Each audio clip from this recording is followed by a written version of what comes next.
car, those kinds of admonitions. We do that every year in English and Spanish. We post the spay and neuter clinics on our website as well as at the station. So you try and get as much information out to the people that you can on things that are easy to do. Take care of their animals. And I think we have a responsive community. I think the response to the spay and neutering opportunities, we have vaccination clinics that we hold with Dr. Sato all over the valley in different locations, and the turnout is excellent for us because it is very challenging to get into a vet right now. It's very difficult to take care of your animal. So that's one opportunity. You can go and get your vaccinations where you don't have to be in line forever and trying to wait for vets availability. And it's we've actually discussed, with Devin and Dee and Phyllis, that we really have such a limited amount of vet time available down here that it would almost be something we would want to have, like a mobile unit come in or something once a month. One of my biggest things, and I've had this dream for a long time, is obviously, and I've been to I don't know how many other shelters. Every time I go somewhere new, I go to the local shelter there and I ask questions, I get ideas, I see the layout. And so far, the two best that I've seen is Yuma Humane Society and San Diego Humane Society. I don't know if you guys have been to San Diego Humane Society. I don't think we'll ever be like that where the animals have their own rooms and they have TVs in there. You actually have your own room, but we probably won't have the fountains in the the original art statues. Probably not so But much. what I like is the way that they have their nonprofit sector and then they have their animal control. They're right. All the animals in that county, they go through the county sector. All the animal control agencies pick up the animals. They take them there. They're processed. They're held for X amount of days, and then they're moved when they're ready to be adopted. If they're adoptable, they're moved right across the way. I really like that, and that's something that I would like to see one day with the simplicity of Yuma's Humane Society. I don't know if you guys have been to their Humane Society, but it's very very simple and it works. When I went over there for the first time, I was like, whoever designed this building read my mind, because it was exactly what I wanted. And if we could get something like that, and we're like how everybody's saying that we all need to work together, and we do. And I've spoken to B a few times, and that's the one thing. Everybody right now, kind of at this point, is working separately, and we all need to come together, and we do need that. That big county-wide shelter, so that way, things will just go a lot smoother. Things will be a lot more fluid, and I think that we'd be able. And there's a whole other aspect. I have so many different things. It's the education. Like I've spoken to a few of our board members. One of our board members, Kelly Young Smith. She's actually a school teacher, and we were talking about I know there's been some talk about putting a committee together for education, spay and neuter, what it means to be a responsible pet owner, and I think that's something that needs to be started immediately, because we are Imperial Valley is years behind, years and years and years behind on animal welfare, and it's going to take us a long time to catch up. If we can start now with this committee, I think maybe in 5 years, we can start seeing a little bit more of a change. Because the thing is, these kids, we go to the kids at schools and other programs and stuff that they have for small kids. These are things that they hear. They're going to take it home and they're going to tell their grandparents. They're going to tell their parents. They're going to tell their aunts, their uncles, their cousins, their friends, and it spreads. And it spreads to not feed their own dog. Yes. Well, hopefully it doesn't spread. It spreads to monkeys, so it doesn't spread. We really need to stress to people the importance of what it means to be a responsible pet owner, and that having a cat or a dog is not just like having a pair of shoes and you can throw it away when it doesn't work or they don't, when they're worn out. Their animals are like children, and they're little people. They get sick. They have feelings. They feel pain. They have emotions, and people really, really, really need to understand that. And this whole spaying and neutering thing, I know you guys work like crazy, You know, and I was doing spay and neutering with San Diego Humane Society. I was doing 20 animals every other week, transporting them up there, and they can't do it for us anymore because their board members decided that it has to be San Diego County only. But I mean, it's hard, and there is people that want to do it. There's a lot of people that want to do it, but at the same time, there's a lot of people who don't want to do it because money, and a lot of people just don't think that it's right. And that goes into, the money thing goes into what I would like to do is, you know, we have this big shelter, you know, with, just like how he said, you know, where it's kind of both concepts from San Diego and Yuma put together. And then we have a clinic at the shelter that can offer low-cost veterinary services like spaying, neutering, vaccinating, you know, dentals, just real simple things to the public to make people more apt to do it. It'll encourage people to do, because a lot of people, I want to do this, but I'm not because it costs $140 to do it. And, you know, kind of just continuing on what Devin says, San Diego is a very good example of a seamless integration between multiple nonprofits and county animal welfare. And, you know, to paraphrase what another humane president said, there are two parts of animal ownership. One part is the ownership, the other part is the empathetic response. I think what we really need to target is generating the empathetic response in many of the animal owners in Imperial Valley. I agree. I think there are challenges in all levels. I want to, but I can't because I don't have the time, I don't have the money, I don't know where. Or, leave me alone, this is the way I do it. Yeah. But what I can hear from you is, you haven't seen our assessment, because our assessment and Sherman was part of it. But I agree with you, Humane Society wasn't an active part of the animal summit meetings as much as we would have liked. So it does have the integrated approach. There is no other way to do it. There is no other way than to bring the animal control agencies together, bring the sheltering components together, and bring the animal welfare nonprofits together. There is no other way that we as a community can do this unless we do it together. And that is what makes it successful, whether it's in a large urban environment or whether it's in a rural environment. And coupling that with education is what it's going to take, because we will then have a place where people will come and go out.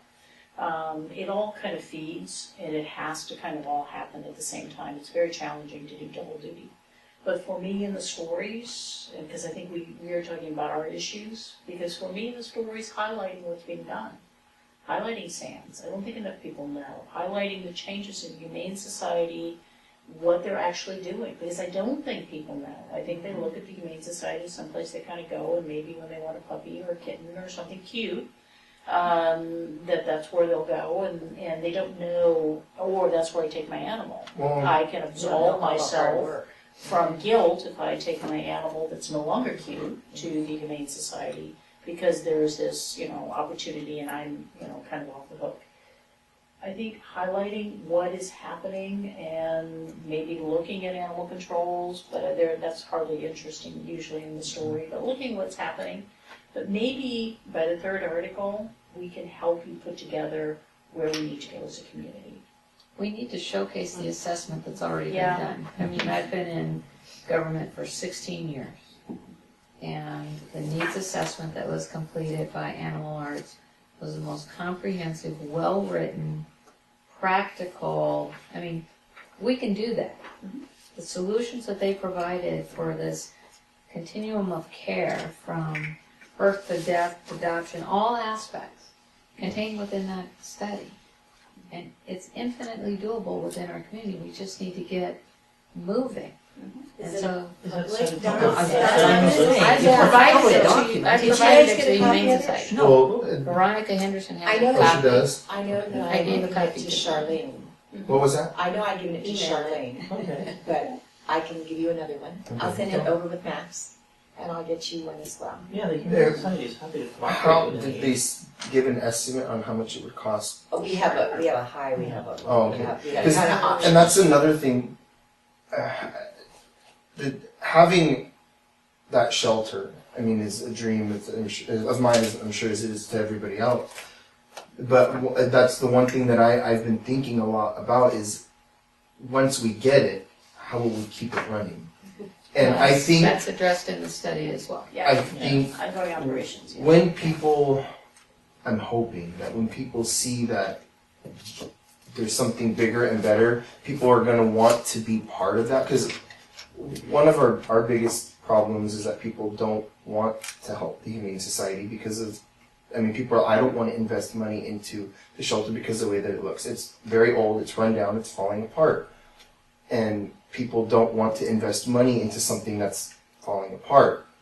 But we have a lot of needs right now. Until we can get that, we have to make what we have right now work. It has to, because if it doesn't work, then we can't take care of the animals. And then, we're like, well, then why are we there? Yeah, that's the double duty time.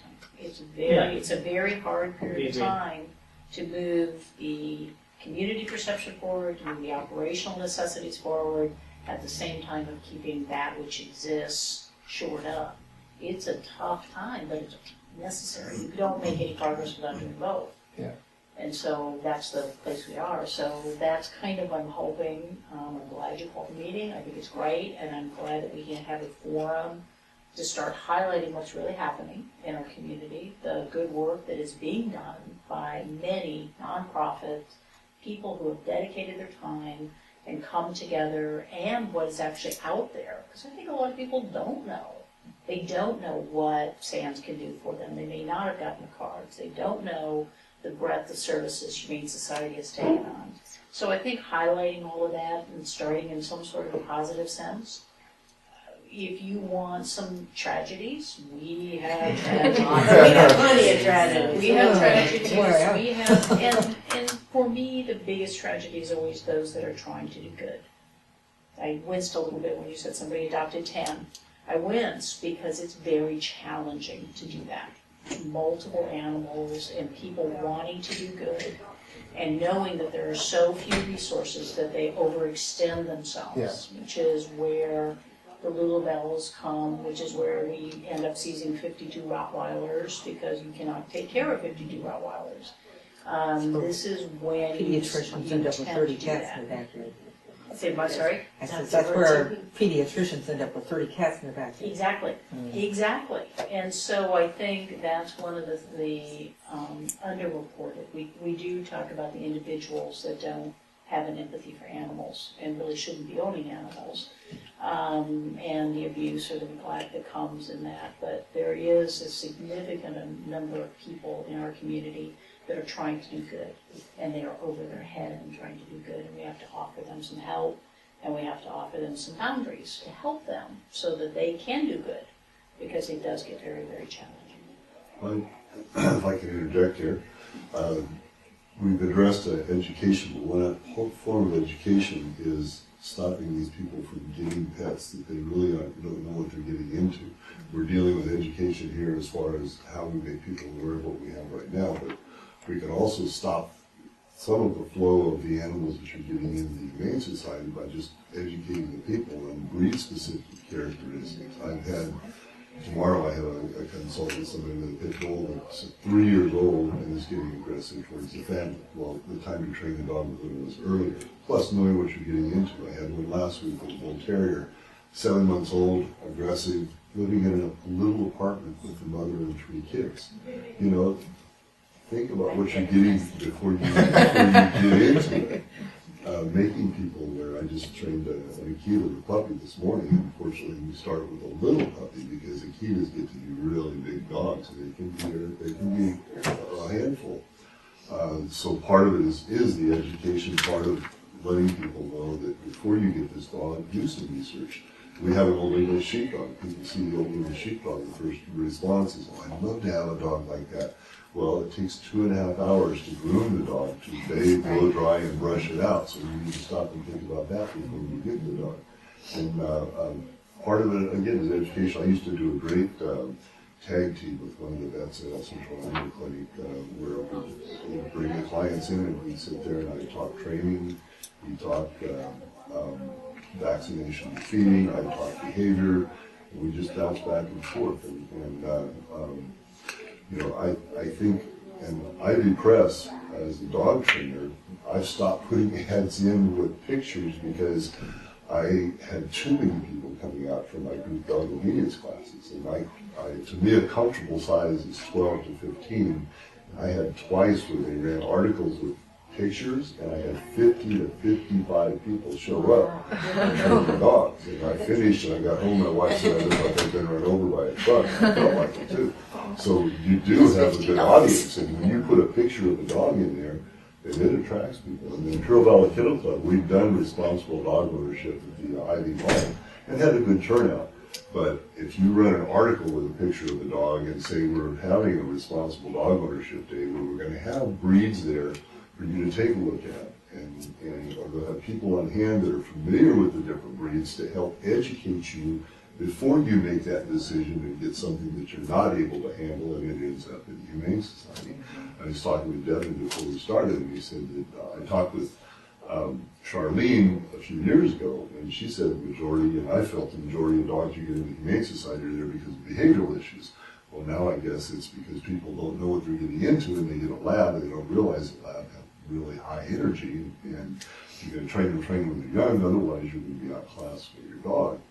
And so it's educating them early. It's so much easier to train a pit bull when they're this big than waiting until they're this big and this big and a lot stronger than you are. So doing the education part of that is that I think needs to be a big part of this too, to help stop that tide of dogs that are going in there. Maybe one of the other partners you should have at the table is ICOE. Yes.